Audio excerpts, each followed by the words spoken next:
안녕하세요. 자, 내 꿈을 펼쳐라 Dream On. 자, 2회째 방송입니다. 저는 DJ 쑥쑥이고요.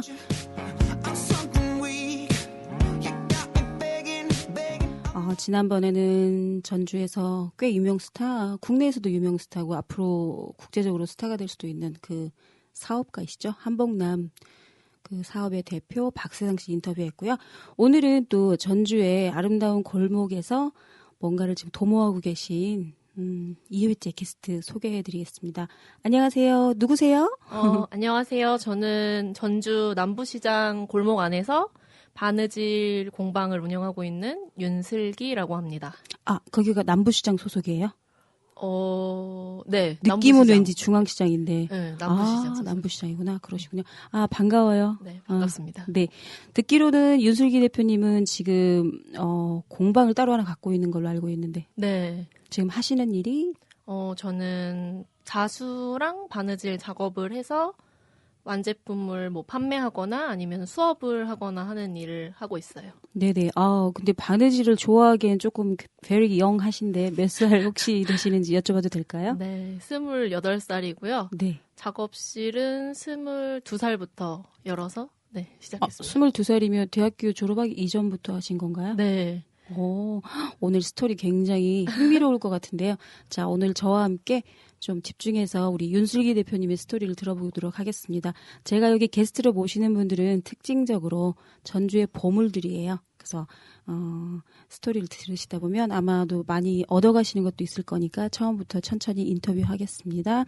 자, 슬기 선생님, 대표님 혹시 바느질 하신다고 그랬는데 사실 저는 바느질은 제가 지금 40대 후반인데 굉장히 가사 시간에 고전했던 그런 과목 중에 하나이기 때문에 굉장히 위대해 보여요. 아니 이런 바느질 인내심도 필요하고 시간이 꽤 걸리는 한 작품 완성하기 위해서 걸리는 이거를 어떤 계기로 시작하게 됐는지 혹시 어린 시절 한번 더듬어 볼까요? 네. 저는 바느질이 원래는 유치원 때부터 했는데 그러니까 뭐랄까 놀이였어요. 놀이. 그러면 진짜 바늘 가지고 실 가지고 하신 거예요? 아니면 네.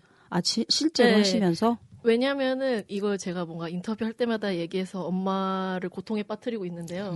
저희 엄마가 바느질을 못 하세요.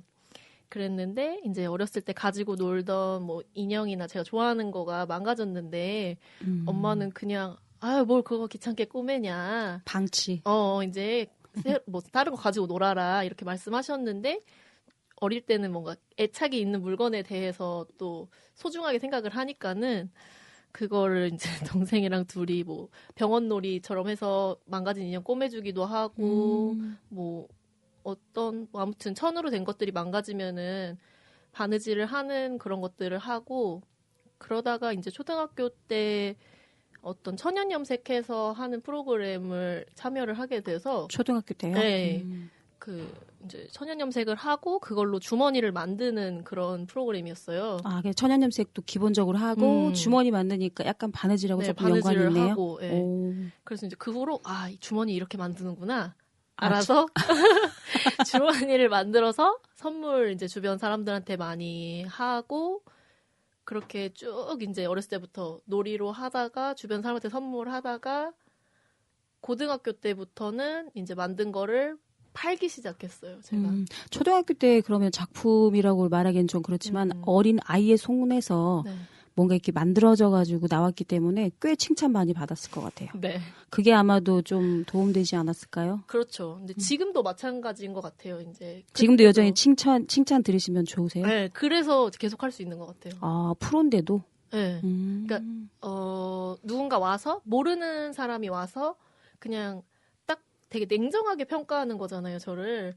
저를 모르는데 제 거 작품만 보고 이제 저를 평가를 하는 건데 그걸 보고 좋아하고 딱 내가 원하던 거다라고 했을 때 그거가 원동력이 돼서 다시 또 다음 작업을 할 수 있는.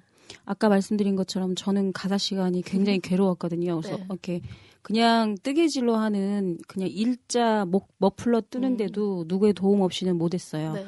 근데 이게 시간이 걸리고 약간 좀 뭐랄까 굉장히 얌전한 스타일의 사람이어야 할 것 같은 느낌이거든요. 네. 성격이 그러세요? 아니요. 반전이네요. 저는 굉장히 뭐 말도 거칠게 하고 논리적인 거 아닐까요? 논리적, 네. 합리적? 직설적인 사람이고요. 약간 일면 폭력적인 면도 있는데 이제 그 작업을 할 때는 좀 다른 것 같아요.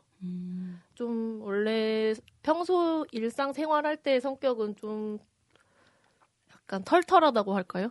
그런데 이제 작업을 할 때는 굉장히 꼼꼼하게 하려고 노력을 하고 좀 신중한 거. 네. 진중하고 신중하고. 네. 그런 모습이 본인이 좋으세요? 그럴 때? 몰입하고 있을 때? 네, 왜냐하면 이제 바느질을 좋아하는 이유이기도 한데 바느질은 내가 무슨 생각을 하면서 이거를 작업을 하느냐가 결과물에 다 드러나거든요. 그러다 보니까 정말 온전히 딱 그거에만 집중을 할 수밖에 없어요. 결국에. 그러면 우리 윤 대표님은 스타일이 어떤 스타일이에요? 이거를 바느질을 할 때 미리 밑그림을 다 머릿속에 그려놓는 편인가요? 아니면 종이에다 그려보고 이게 완성이 되면 이렇게 되겠다라는 색감까지 느낀 다음에 바느질 바로 하세요? 아니면 어떤 식으로 진행하세요?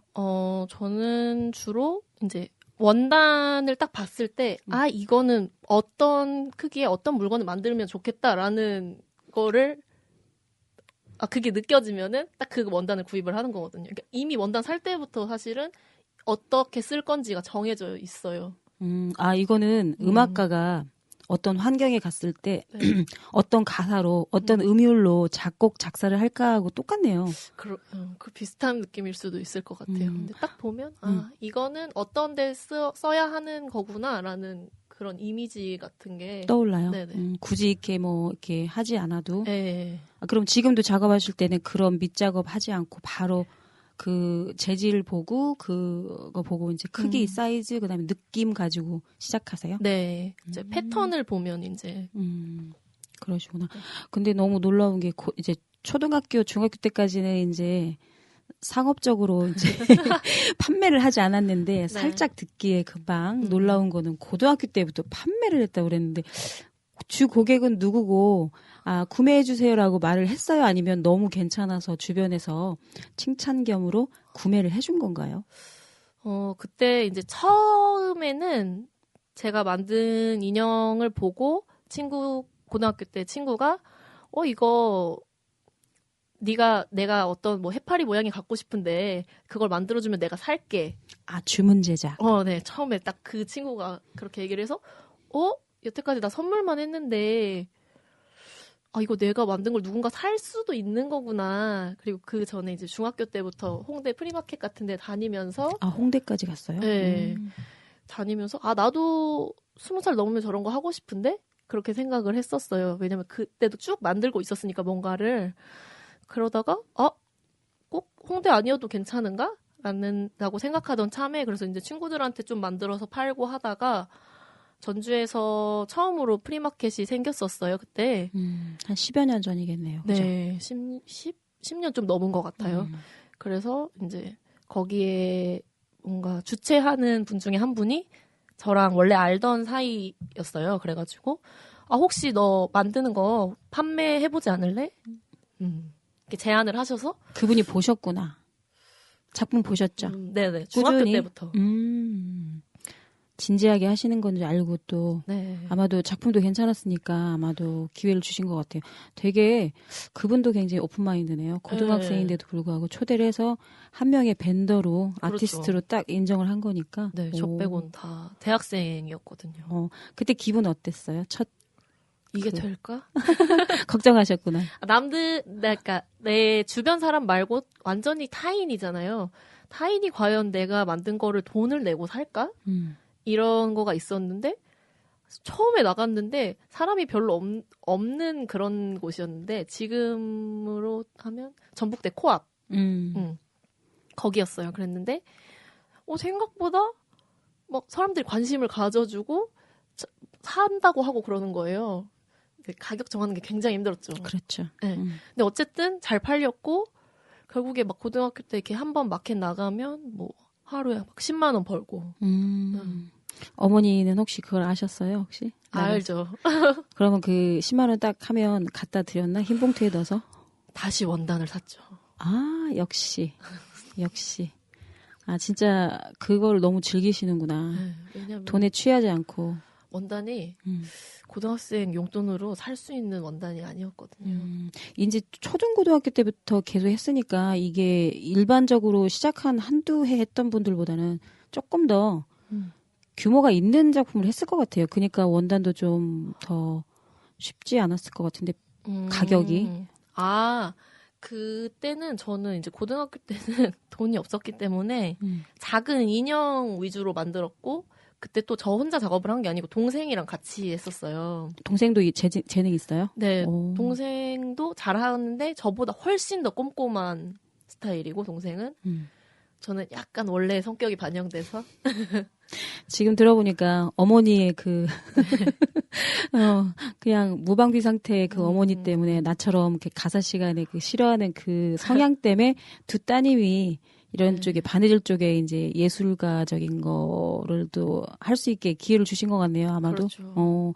그러면 그때 고등학교 때 그럼 몇 차례나 출품한 거예요? 그렇게 나가서 마켓 할 때마다 뭐 제가 뭐 시험 기간 이런 거가 아니고서는 거의 나갔었고 뭐 영화제 국제 영화제 때 저희 팀이 같이 참여를 하기도 하고 그리고 뭐 무주에서도 초대를 해서 저희 팀을 그 영화제 때 무주 영화제인가 하나 있죠. 그때는 아마 산골 영화제 하기 전이었을 거예요. 네네. 그리고 무주 반딧불 축제. 아 맞아 있었어요. 그거 할 때 이제 저희 팀을 불러가지고 다 같이 이제 가서 판매도 하고. 팀이라고 하면 지금은 없어졌지만. 아 여러 명이서 했어요 같이 네네. 여동생이랑 같이 몇 명이서. 그 이제 처음에 기획하셨던 분들 다 같이 그 마켓. 마켓 통째로. 네네. 오케이. 아 괜찮았겠네요. 이런 분야 있고 저런 분야 있고 다양한 분야가 있으니까 네. 당연히 그렇게 축제에 있는 분들은 그렇게 좀 잘하고 안정적인 분들이 있으면 몇 분 같이 초대해서 기획해도 괜찮으니까. 네, 그리고 그때는 그런 콘텐츠가 갖고 별로 있는 없었어요. 그렇죠. 없었어요. 10여 년 전이니까. 거의 11년, 12년 전. 그때는 뭐 프리마켓이라는 거에 대한 인식 자체가 전주에서는 뭐 거의 없다고 봐야 되는. 근데 그 프리마켓이 아니라 플리마켓이죠. 그 네. 벼룩시장 한국말로. 근데 요즘에는 약간 프리마켓으로 바뀌었어요. 섞였죠. 이제 아예 우리 고유명사 돼가지고 플리마켓 안 하고 프리마켓으로 하더라고요. 이름 뭐 영어도 스펠링을 그렇게 쓰더라고요. 놀라웠어요. Anyway, 그러면 대학교도 이렇게 이런 쪽의 백그라운드를 갖고 있는 우리 윤 대표 같은 분들은 전공을 뭐를 했을까 궁금하네요. 저는 의외로 인문학 전공을 했는데 일어일문을 대학에서 공부를 했고 전북대. 네네 전북대에서. 근데 굳이 왜 일문과를 선택을 하셨는지 혹시 물어봐도 될까요? 네. 아 저는 언어 쪽에도 관심이 많이 있었어요. 어렸을 때부터. 그래서 이제 살면서 꼭 해야 하는 혹은 하고 싶은 버킷리스트 흔히 말해 그런 건 아니고요. 제 삶에서 순위 우선순위 1, 2, 3순위가 있었는데 소개 한번 해주세요. 네, 첫 번째는 만드는 일을 하는 것. 그러니까 바느질이 아니라도 손으로 할 수 있는. 네. 그리고 두 번째는 뭔가 언어를 공부하는 것. 그리고 세 번째는 음악에 관련된 것을 하는 것. 다양하네요. 네.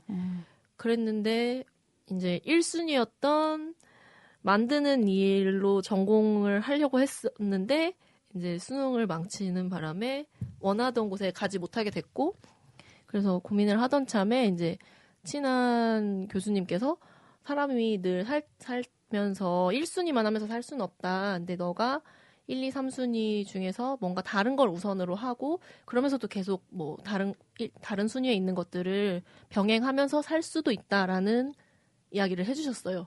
누구시래? 굉장히 괜찮은 말씀이세요. 네네, 그렇죠. 그래가지고 그때 결정을 한 것이 2순위였던 언어를 대학 전공으로 하자 해가지고 불문과, 일문과가 됐는데 이제 당장 내가 더 잘 써먹을 수 있을 게 뭘까 고민을 했다가 일문과를 선택을 한 거였어요.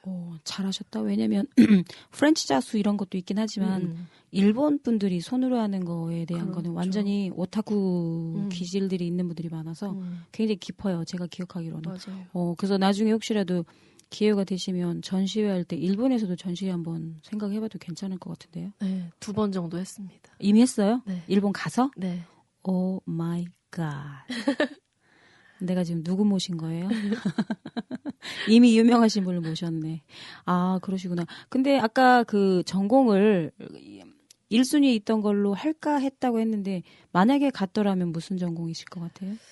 아마 지금은 안 간 걸 잘했다고 생각하지만 의상 쪽이나 아니면 그 텍스타일 디자인 뭐 이런 쪽으로 해서 직물 관련된 쪽을 아마 하지 않았을까 싶어요. 아무래도 네네. 아, 그러시구나. 그래서 일문과 가신 다음에는 뭐 첫 해부터 나름 또 기존에 막 몇 년씩 했던 거 한 6, 7년 계속 했던 거를 이제 살짝 내려놓고 이제 집중해야 되는 그 과에 갔는데 일문과 가서 이제 일본어 배우는 거는 어떠셨나요? 즐거우셨나?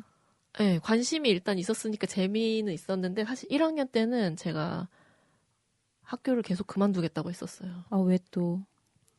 대학교 1학년 때는 제가 생각한 것처럼 전공 공부만 하는 게 아니더라고요. 아, 우선 기본 뭐 있어요? 네, 교양 수업을 너무 많이 들어야 돼서 저한테는 약간 고등학교의 연장선 같은 느낌이었어요. 인문학적인 그런 과였는데도 그래요? 네, 그러니까 영역별로 들어야 되는 게 뭐 너무 많은 거예요. 10가지 영역 이상을 이제 들어야 되니까 제가 관심 있는 분야가 아닌데도 이제 다 그걸 들어야 하고 됐던 있어야 거죠. 되니까. 좀 더 빨리 그거를 경험하고 싶었는데 굉장히 그렇죠. 속도가 느려지니까 내가 보기에는 윤 대표님은 굉장히 예술적인 면도 있지만 실용적인 거를 많이 추구하는 것 같아요. 맞아요? 네, 맞아요. 그래서 아마도 일문과에서 1년 정도 교양으로 시간을 늘리면서 저렇게 나랑 관련이 없는 것 같은데라는 느낌에 드는 과목을 하니까 좀 많이 힘들어하는 것 같아. 성향이 아마 그러셔서 약간 좀 더 진취적이잖아요. 네, 진취적이기 빨리 때문에 배워야 되는데 형식적인 걸 별로 안 좋아하시는 것 같아. 오케이, 그래서 2학년쯤 됐으면 그럼 좀 나아졌겠네요. 네, 그때부터 재밌었어요. 그럼 1학년 때 같은 경우는 사실 일문학이니까 문학 쪽일 거니까 1학년 때부터 회화 수업을 외부에서 듣고 그랬으면 조금 더 수월하지 않았을까요? 일본 문학에 대한 좀 관심도 좀 네. 안배도 할 겸. 근데 그때도 이미 바느질을 계속 하고 있었기 때문에 아, 시간이 없었어요? 네. 아, 바쁘셨구나. 무슨 어린 노동자 같네. 그러니까요. 너무 어릴 때부터. 아, 바느질, 힘들어요. 네네. 난 존경심에서. 삭바느질.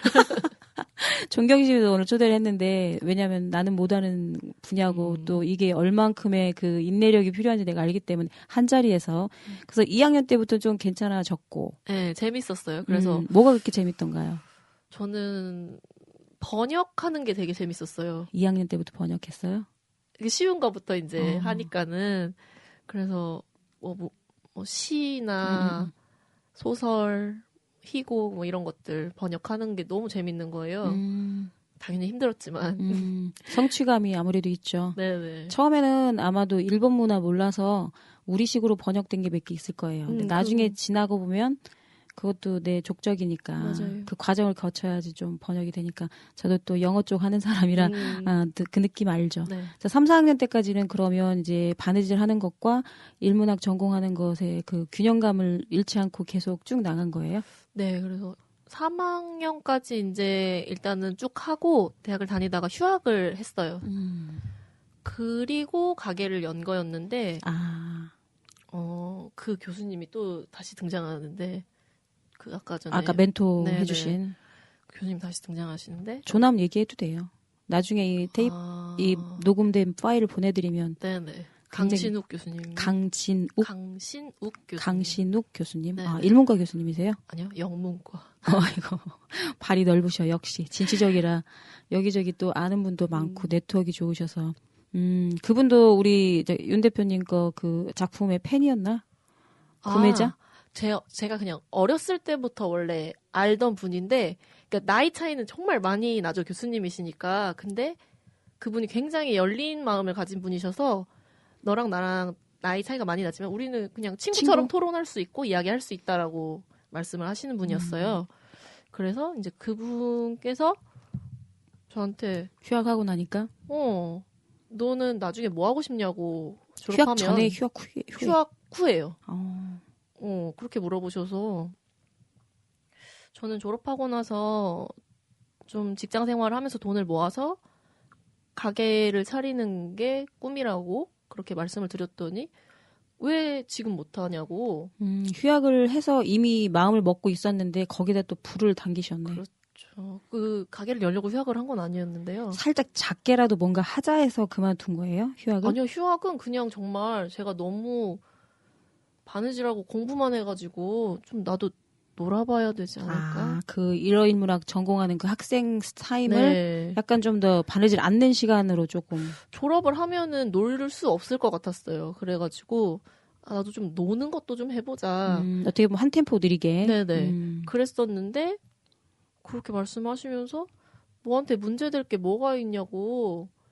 근데 쉬려고 지금 그만뒀다고 했는데 근데 멘토님이 우리 강신욱 멘토님이 영어과 교수님이 네. 이제 불을 당겨서 야 지금이라도 오픈하면 어때라고 하는데 거기에 또 아니, 가슴이 그렇게 들으니까는 굳이 나중에 할 필요가 없나? 놀지 말고 해볼까 이랬어요.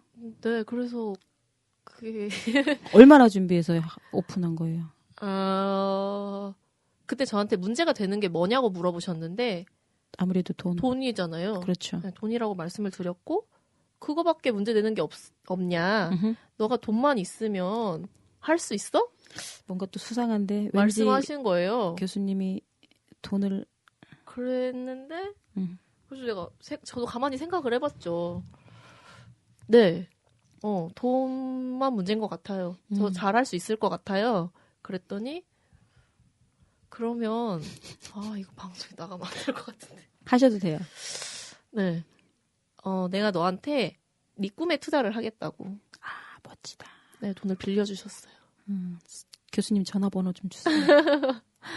그러시구나. 돈을 대단하시다. 빌려주셨고 지금 이제 갚았죠. 근데 이제 아마도 꽤 오랫동안 우리 윤 대표를 봤기 때문에 성실하고 또 집중을 잘하는 편이라. 그러니까 그분이 원래 뭐 불로소득 이런 걸 안 좋아하시는 분이라서 그런데 이제 좀 도움을 주고 싶어 하시는 열심히 사는 청년에게 투자. 네네. 그래가지고 그때 돈을 빌려주셔서 가게 자리를 알아보고 가게를 열고 하는데 한 3달도 안 걸렸던 것 같아요. 첫 가게는 어디서 여셨어요? 원래 첫 가게는 한옥마을에 향교 가는 길, 향교길에서 열었었어요. 고즈넉하니 좋으네요. 네. 딱 이미지하고 맞고. 그러니까 저는 지금 작업실도 그렇지만 좀 동네에 오래 산 분들이 많은 데가 좋거든요. 혹시 할머니하고 같이 살은 적 있어요? 그런 건 아닌데 저 할머니들이 저를 좋아하시더라고요. 바느질해서 그런가. 아니야. 인상이 되게 성실해 보여요. 성실하고 근데 또 성실한데 또 뭐 그냥 전형적인 걸로 대답하고 이런 게 아니라 그 특유의 자기의 의견도 얘기하면서 적절하게 예의 바른 그것도 같이 갖고 있어요. 어떻게 보면. 그래서 아마도 어른들 귀에 눈에 딱 들어올 것 같아. 할머니들 있는 마을이 좋더라고요. 그래가지고 이제 거기도 지금은 안 그렇지만 한옥마을도 예전에는 원주민 분들이 더 많이 계셨었고 그때가 2011년이었는데 이제 동네 바로 제 작업실 옆에도 90몇 세 되신 할머니가 사셨고 뭐 앞에 쌀집도 있었고 그렇게들 다 이렇게 좀 사람 냄새 나게 사는 그런 동네였어요. 그래서 거기로 들어갔어요. 거기로 들어가서 한 몇 년 정도 있었어요? 거기에서 2011년에 들어가서 14년 2월까지 있었어요. 거의 3년? 네, 3년 정도. 거기에서 경험은 어땠어요? 지금 말한 것처럼 되게 주민들이 너무 좋아서 또 일상적이잖아요. 네. 뵈니까 윤 대표는 과장하지 않고 좀 일상적이고 이렇게 내추럴한 거 되게 좋아하는 스타일 같아요. 척하는 거 싫어요. 그래서 아마도 되게 행복했을 것 같은데. 네, 그리고 할머니들이 막 비 오면은 전부 쳐다 주시고 막 김장 하면은 그 또 갖다 주시고 먹을 거 있으면 나눠서 먹고 시장에서 장 봐다가 구루마 끌고 오시고 막 자전거 타고 다니시고 이랬었기 때문에 또 그때 당시에는 가게를 한다고 들어온 분들도 다 비슷한 그런 걸 좋아하시는 분들이 많았어요. 그때 그 박세상 씨도 그 골목에 있었어요. 그 라인에. 근데 너무 이제 행복한 거죠. 가게를 하면서 내가 좋아하는 일을 하면서 이렇게 에너지 따뜻한 충전. 사람들과 사람으로 인해서 에너지 충전되고 네. 나랑 비슷한 사람들이니까 척하지 않으시고. 네. 그러면 거기서는 꽤 사업이 괜찮았겠는데요. 원하지 않아도 뭐 작품이 또 괜찮으니까. 그때는 또 한옥마을이 이제 뜨고 있었던 시기였기 때문에 그냥 안에서 작업을 하고 있으면은 지나가다가 오시는 분들이 처음에 시작했을 때보다 이제 점점 많아졌어요. 나올 때까지.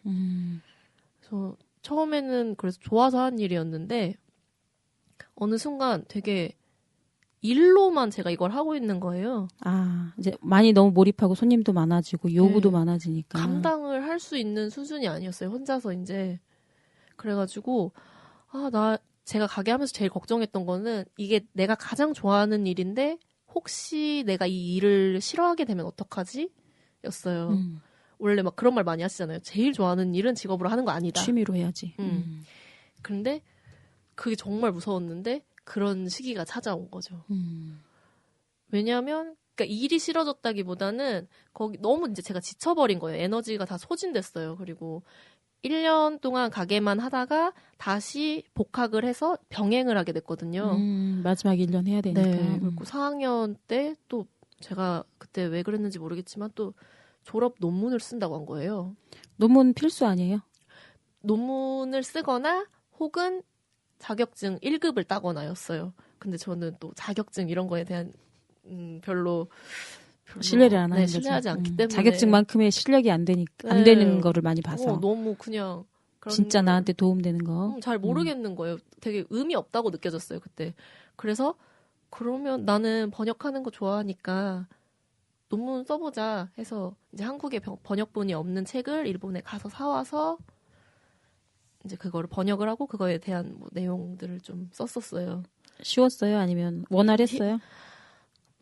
번역의 문제가 아니고 가게를 하면서 해야 되니까 이제 오전으로 수업을 쫙 다 몰아서 신청을 해놓고 9시부터 이제 점심 혹은 2시 뭐 4시 이럴 때까지 수업을 듣고 학교 끝나면은 바로 가게에 가서 또 작업을 밤에까지 하고 또 집에 가면 새벽까지 논문을 쓰고 이렇게 1년을 산 거예요.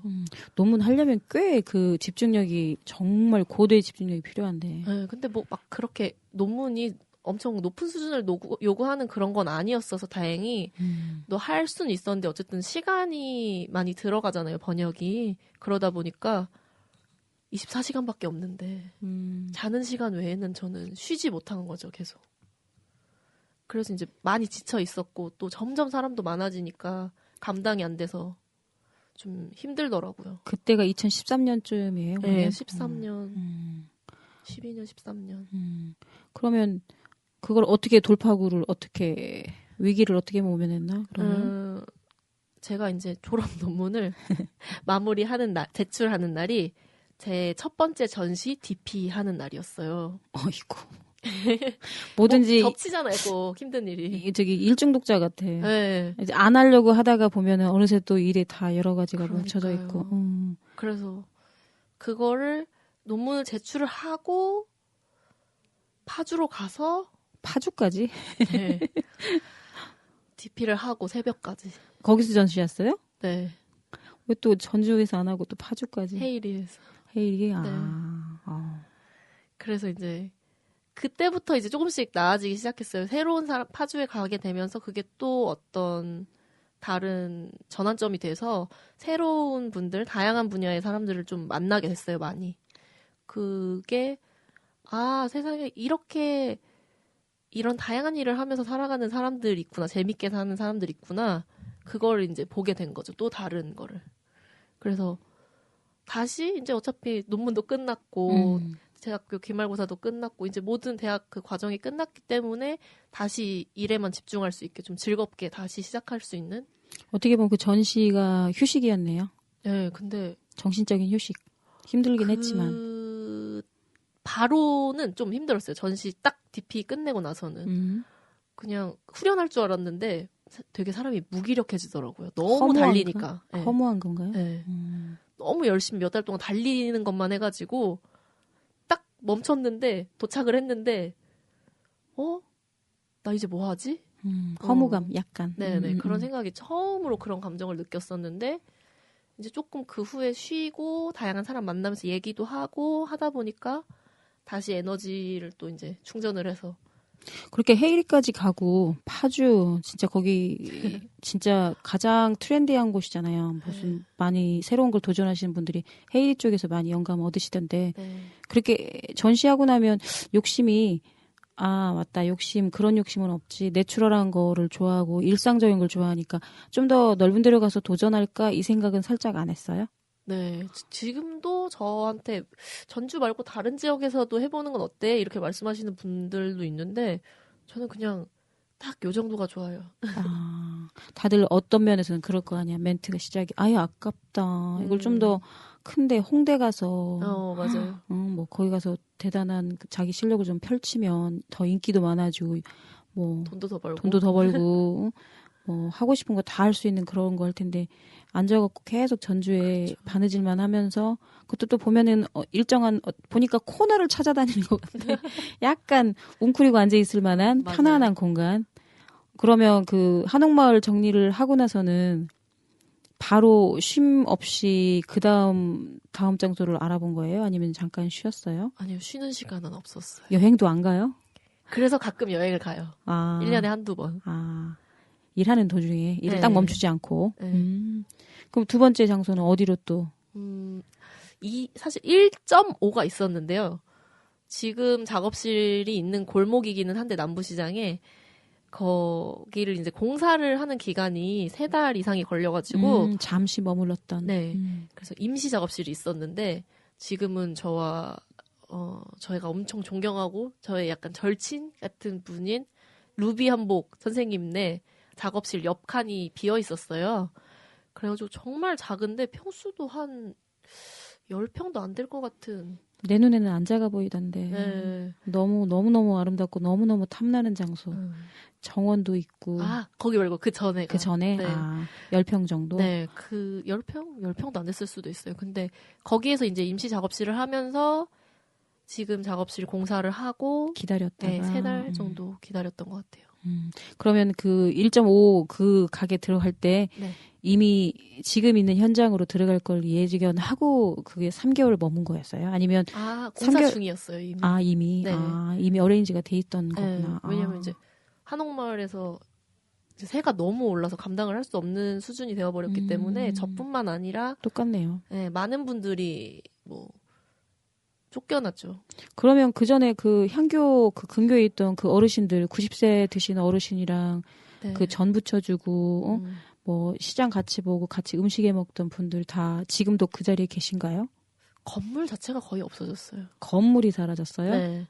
그러니까 어떡해. 지금도 그 생각하면은 약간 울컥. 네, 눈물이 날 것 같은데 저의 그 첫 번째 작업실 옆에도 저랑 70살 차이 나는 할머니, 친구. 네, 저희 오춘래 할머니가 계셨는데 그분도 뭐 쫓겨나셨고 쌀집 어머님도 뭐 어디론가 가시고 다 그런 식으로 이제 동네 어르신들은 월세를 감당을 할 수가 없으니까 다 이렇게 변두리로 계속 쫓겨나는 거죠. 뭐.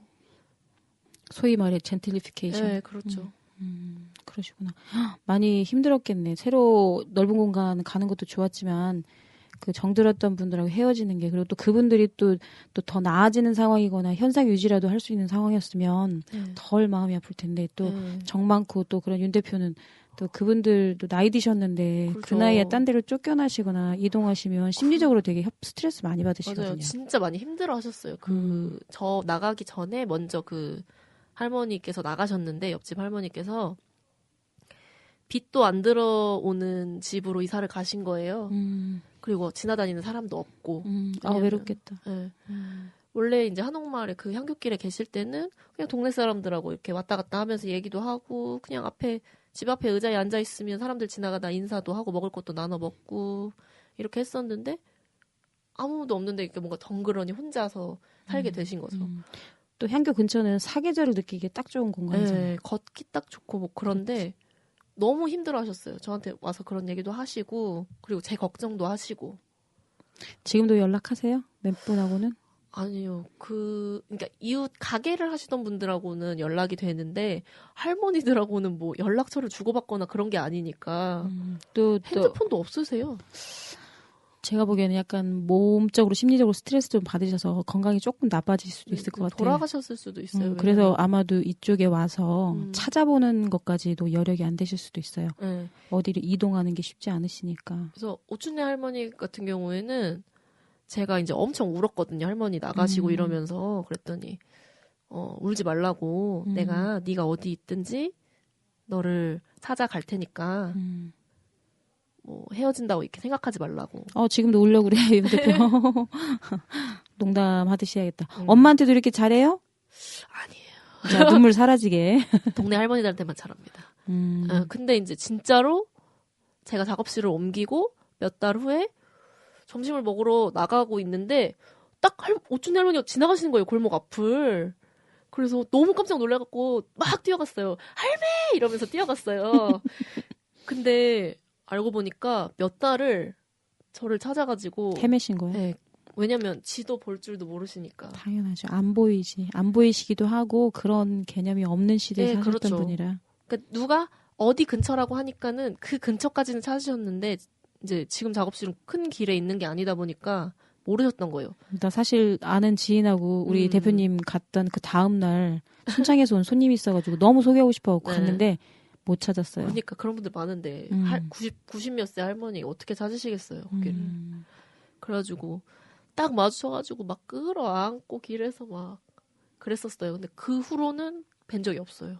전화번호 드렸는데도 핸드폰 없으시니까. 네, 그런 게 없으시고 워낙 이제 연세도 많으시고. 아쉽다. 음. 나중에 혹시라도 손자 손녀가 또 있으면 이거 파일 보내드려서 들으시면 참 좋을 텐데. 우리 윤 대표가 할머니 잊지 않고 추억하는 그 목소리 또 듣고 하면 어른들은 또 소리에는 되게 민감하시니까. 그렇죠. 그래서 이제 새로 갔던 데는 이제 3개월 동안 기다렸다가 또 완성이 된 공간은 어땠어요? 거기는 이제 거기 같은 경우도 동네 이름이 네. 뭐죠? 거기요? 특이하던데. 일본 이름도 있고. 옷꼬시 골목이라고 하시고, 그러니까 옛날에는 과자? 그런 옷꼬시. 제과? 그런 거 뭐 만드는 그런 데가 있는 골목이라서. 과자 만드는 골목이라. 네, 그렇게도 하시고, 한복집들 많이 있는 골목이었어요. 그래서 지금도 이제 바느질 하시는 분들이 꽤 335 계시니까 네, 바느질길 내지는 옷꼬시길. 네네. 옷꼬시는 날 우리 아버지도 옷꼬시 하시는 얘기를 항상 하셨기 때문에 과자라는 뜻인지는 알아요. 네. 그렇구나. 거기에 이제 들어갔는데 말 들어보니까 그닥 그 로드샵은 아니고 어디 그렇죠. 골목에 있는데 그 골목도 좀 특별한 골목인 것 같은데요, 말이? 네. 잘 찾지 못하는. 지도를 봐도 찾지 못하는. 근데 지도 있어요, 그 동네에? 요즘에는 같은 마을에 골목길에 뜻 있는 젊은이들이 골목길 그 지도 만들던데, 예쁘게. 네, 그래서 지도를 만들려고요. 만드셔야 돼요. 그러니까 바느질 골목을 소개하는 거가 전라도닷컴이라는 잡지에 나간 적이 있었어요. 네. 그런데 그때 이제 저한테 지도를 그려달라고 부탁을 하셔서 그때 그려놓은 지도가 있기는 한데 이제 다른 바느질하는 데들 말고 다른 데들도 있으니까 그런 동네 작은 가게들까지 넣어서 손으로 그린 지도를 만들려고 해요. 괜찮을 것 같아요. 저는 서학동 예술촌에 살거든요. 네. 그 입구에 초입에 그림으로 그려놓고 뭐 이렇게 지도를 예쁘게 또 거기도 걸어놨더라고요. 많은 공간들이 우리끼리는 당연한 건데 이제 외지에서 오시는 분들은 또 이렇게 있으면 되게 재밌어 하실 것 같아요. 맞아요. 너무 많은 분들이 또 쏟아지면 한옥마을처럼 뭐 새가 올라가고 뭐 지저분해지고 상업화되는 건 좀 아니었으면 좋겠고 네. 적당한 손님들이 오더라도 좀 친화력 있게 이렇게 볼 수 있게 지도 있으면 좋을 것 같아요. 사람들이 와서 깊이 있게 볼 수 있는 맞아요. 공간이었으면 좋겠어요. 그래서 지금 새로운 공간에서 이제 몇 년 차예요? 여기서 또 3년이 넘었어요. 3년 넘었어요? 네. 아까 말씀드린 대로 제가 갔었는데 너무 아름다워서 제가 만약에 제 공간이 필요하다면 우리 윤 대표님 공간을 카피 똑같이 하고 싶더라고요. 네. 소개 한번 해주세요. 어떤 식으로 있어요? 일단 작업실이 딱 집의 가운데 칸에 있는데요. 한옥과 양옥이 합쳐진 좀 특이한 건물이에요. 일단 그 한옥 부분은 120년이 됐고 저도 그런 줄은 몰랐는데 와, 공사를 하면서 노다지다. 딱 열었더니 뭐 이렇게 한문으로 써 있잖아요. 아, 네. 맞아요. 그 나무에 써 있어요. 언제 했는지. 근데 처음에 그 집 주인 할아버지는 한 60년 정도 됐을 거라고 했는데 한 바퀴 더 돈 거죠.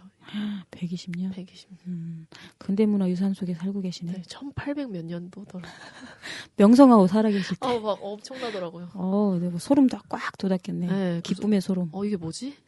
이런 집에서 살아도 되는 건가? 기 받아서 더 작품을 좋게 해야죠. 좋죠. 그래갖고 이제 그 틀을 좀 지붕 기와랑 기둥 이런 거 쓸 수 있는 것들은 남기고 조금 현대적인 요소들을 더 해가지고 마당도 있고 옥상도 있고 누구도 있잖아요, 또. 고양이도 있고. 그렇죠. 한옥 인사 안 있는데. 하면 미야옹 하는 그 고양이가 있어요. 네, 건방진. 너무 귀엽던데. 네. 성격 있는 고양이. 근데 그 디자인이나 이렇게 인테리어적인 부분이나 이렇게 어떻게 뭐가 이렇게 있어야 되고 이런 거는 본인이 그 건축하시는 리모델링 하시는 분한테 지시를 해서 한 거예요? 저희 엄마가 저에게 바느질을 직접적으로 물려준 건 아니지만은 엄마가 그런 걸 잘하세요. 큰 틀의 그림을 그리는 거를. 인테리어 쪽을. 저희 어머님. 아빠는 또 목수이시고. 뭐지? 네.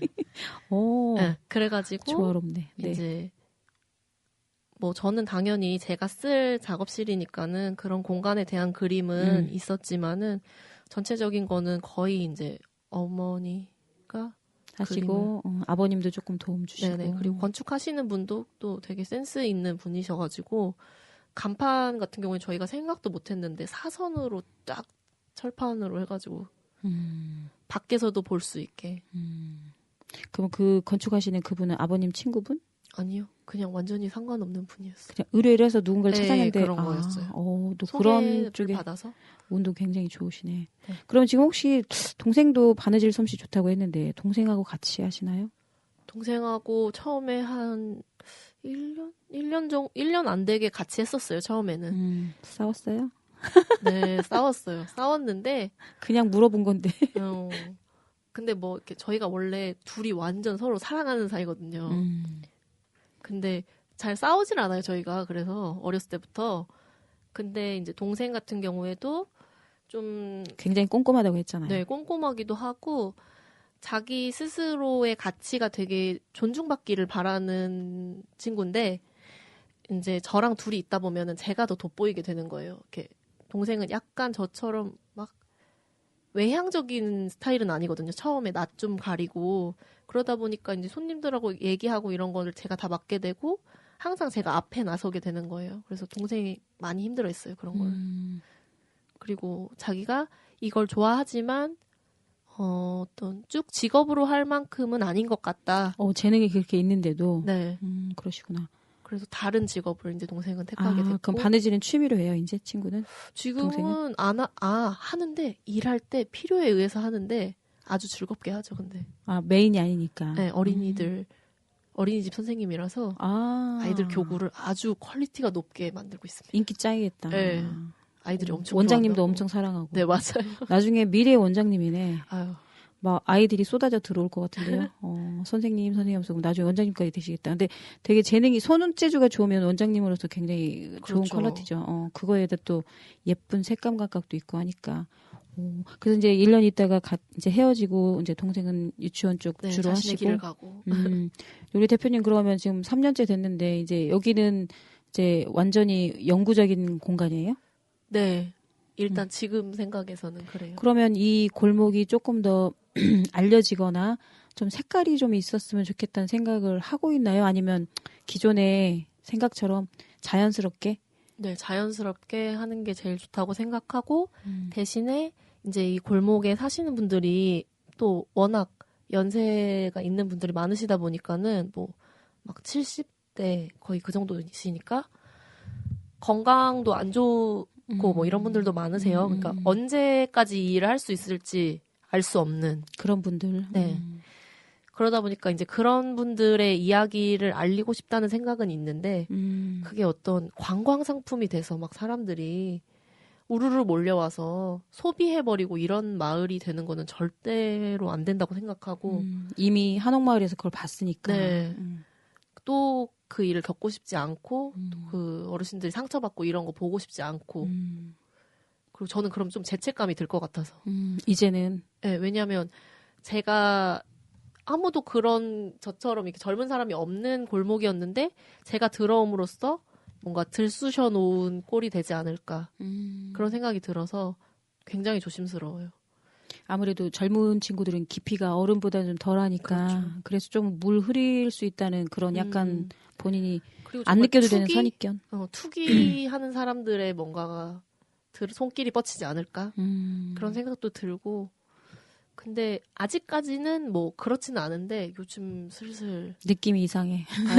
부동산 분들이 많이 돌아다니시더라고요. 맞아요. 요즘에 중앙동 원도심이 좀 살아나고 있어요. 네. 다가동 이쪽이.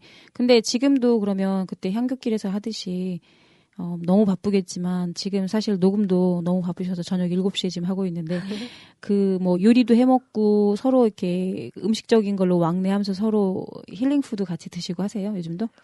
요즘에요?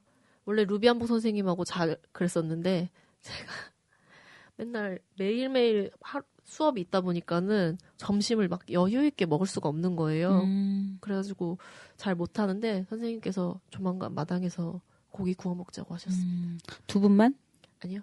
다른 이제 저도 전화 주세요. 명함 드렸잖아요. 네, 알고 있어요. 근데 그러면 한 가지 여쭤볼게요. 사실 순창에서 왔던 저희 지인이 순창에서 그 건강식당을 해요. 네. 굉장히 정말 진짜 하이 퀄리티로 하는데 그분이 지금 공간을 찾아요. 딱 그랬을 때 제가 DJ 쑥쑥이 우리 윤 대표님 골목을 소개한다. 네. 그러면 기분이 좋을까요? 아니면 좀 피해줬으면 좋겠어요? 그런 분은 좋죠. 그러면 진짜 네, 뭐냐면 저는 좀 정성으로 식사를 해요. 정성으로 진심으로 깊이 있게 일을 하는 사람이 들어오면 좋겠어요. 왜냐하면 이 골목에 계신 분들은 30년, 40년, 50년 자기가 잘하고 좋아하는 일 하시는 분들이 계신 곳인데 가벼운 마음으로 내가 빨리 돈 벌어야지 이런 사람들이 들어오지 않았으면 좋겠어요. 근데 뭐 그렇게 진지하게 하시는 분이라면 얼마든지 저도 제가 가서 사 먹겠죠. 아니 진짜 괜찮아요. 지금 거의 순창에서 거의 맛집 레벨이 올랐는데 주중에는 너무 손님이 안 계셔서 너무 좋은 그 재료로 요리를 하다 보니까 이게 수지타산이 안 맞아서 힘들어 하세요. 그래서 전주에 오시면 많은 분들이 사랑받을 것 같아요. 전주에는 그런 음식이 없거든요. 맞아요. 그래서 괜찮을 것 같고. 그리고 지금 대표님 방금 전에 살짝 언급을 하셨는데 골목길에 대한 역사를 좀 얘기를 했어요. 그 역사 뭐 따로 또 혹시 뭔가 도모하고 계신 거 있나요? 워커홀릭으로서? 제가 또 그 바쁜 와중에 월요일, 수요일 저녁마다 강의를 듣고 있는데 이제 원도심 재생 사업이 진행이 되고 있어요. 그랬고 거기에서 정확한 명칭을 저도 잘 모르겠는데 원도심 공동체 학교? 네, 맞아요. 네. 그런 강의를 듣고 있는데 이제 거기 루비아목 선생님도 같이 이제 꼬셔서 갔고 선생님한테 또 한복 바느질 배우는 분도 같이 가시고 또 저희 골목에 서점이 6월의 서점이라고 독립출판물 취급하는 서점이 있는데 그분도 같이 이제 갔어요. 그래가지고 아마 나중에 골목에 있는 분들끼리 뭔가 우리 골목길을 좀 알리는 그런 활동을 하지 않을까 아니면 같이 뭔가 하는 그런 시간을 가질 수 있는 활동들을 하게 되지 않을까 싶어요. 예전에 보니까 그 부산의 강정마을에서 저는 되게 부러운 건데 저도 이쪽 분야에 관심이 있어서 골목길 페스티벌 하더라고요. 굉장히 잘하고 멋있더라고요. 그래서 네. 저도 저희 고향에다 실현하고 싶은데 혹시 그런 쪽의 페스티벌도 혹시 염두에 두시나요? 그런 걸 하되 저는 그 오래 계신 어르신들 위주로 했으면 좋겠어요. 그러니까 뭐 루비한복 선생님 같은 경우에도 한복집을 지금 하시지만 한복뿐만 아니라 양장도 하실 수 있거든요. 그러니까 베네 저고리부터 수의까지 다 만드실 수 있는 분이에요. 근데 그런 분들에게 전시할 수 있는 어떤 기회. 전시 좋다. 네. 페스티벌 하면서 전시도 보고. 왜냐하면 선생님이 어딘가 다른 장소를 알아봐서 이렇게 하시는 거는 좀 어려운 일이거든요. 그러니까 아니 근데 그게 더 내추럴하고 되게 멋스러워 보여요. 네, 동네에서 이렇게 좀 동네 빈 공간을, 벽이 캠퍼스가 그렇죠. 되는 거죠. 그런 데에서 그런 분들에게 좀 스포트라이트를 비춰주고 싶은 이미 거. 충분히 스포트라이트는 우리 윤 대표는 다 받아서 평생 받을 거 받고 싶지 않습니다. 거의 15년 지금 15년째 하고 있는 거예요? 15년이요? 더 넘었나? 6살부터 아까 했다고 그랬죠? 아, 바느질이요? 네, 바느질. 바느질은 이제 20년 넘게 한 거고요. 20년 전문가네 진짜. 판 거가 지금 팔기 시작한 지가 거의 15년 가까이 돼가는 것 같아요. 20년 이제 활동했고 15년은 이제 상업적으로 네네. 판매도 하시고 네. 그러셨구나. 그러면 그거 이외에도 또 다른 관심사 또 있어요. 왠지 시간이 지남에 따라서 하나씩 픽업을 하는 것 같은데 네. 지금까지 as of today 오늘 기점으로 해서 뭐 다른 생각도 있어요. 뭐 해보고 싶은 거 아니면 이 청취자들한테 좀 보내고 싶은 메시지 아까부터 계속 얘기하시는 게 네. 너무 우리 것을 홀대하거나 그리고 어른들에 대한 그 살아있는 휴먼 라이브러리인데 소위 말해서 인간 사전 네. 그 어떻게 보면 유형 문화재잖아요. 그렇죠. 각자가 근데 유형의 것을 갖고 있는 이분들이 좀 조명도 못 받고 그분들이 또 우리한테 줄 수 있는 게 많은데 시간으로 축적된 거 그런 게 전달이 안 되고 있잖아요. 그렇죠. 이렇게 윤 대표님처럼 그런 걸 딱 볼 줄 아는 사람이 있으면 좋은데 흔치 않고 젊은이들은 네. 혹시 메시지 좀 전달 좀 해줄래요? 네. 당부의 말씀? 그러니까 어르신들이 오랫동안 한 것들이 사실은 그런 게 저는 역사라고 생각을 하거든요. 다른 뭐 대단한 사건이 역사가 아니라 그런 오랜 시간 동안 한 가지 일을 정성을 다해서 하신 분들의 이야기들 그런 게 역사라고 생각을 하는데 그런 공간들, 그런 사람들을 다 밀어내고 번쩍번쩍한 뭔가로 만들려고 하지 않고 그런 분들의 이야기를 좀 기록하고 거기에서 또 뭔가를 배우고 같이 나누고 이런 것들을 좀 더 많은 분들이 시도를 했으면 좋겠어요. 적어도 시에서도 한번 시도는 해야 될 것 같네요. 더 사라지기 네, 전에. 그렇죠. 그게 구술사라는 걸로 저희 인류학 쪽에서는 있거든요. 라이프 스토리 같은 것도 인터뷰해가지고 또 네. 기록으로 남기기도 하고 지금 인문학도랑 확실히 다르네. 이렇게 얘기하시는 게 인류학 하지 않았는데도 불구하고 그런 쪽을 벌써 꿰뚫어보고 계시니까 대단한 것 같아요. 저도 그래서 저 그 서학동에 사신다고 네네. 하니까 그 서학동 사진관 관장님도 그런 작업을 많이 하세요? 네. 사진으로? 네, 사진으로 이제 오래된 공간들 근대화 상회라는 뭐 이런 책도 내시고 사진집도 아, 그러시구나. 그리고 그런 이야기들도 또 기록을 하시고 그러거든요. 그래서 그분이 되게 멋지다고 저는 생각을 했었는데 근데 저는 또 뭐 사진이 전문 분야는 아니고 또 막 사진에 흥미가 딱히 없어서 제가 보기에는 윤 대표님은 사람하고 직접 소통해서 그 네. 사람이 갖고 있는 향기나 갖고 있는 분위기 아니면 그분의 역사, 네. 개인의 역사를 얘기로 들어가지고 잘 소화를 하는 것 같아요. 네, 그리고 그거를 만약에 여행자들이 와서 뭐 두란두란 바느질 하면서 만약에 기회가 있어서 하시면 그분들한테 스토리처럼 그냥 내추럴하게 전달하는 걸 되게 잘하실 것 같아.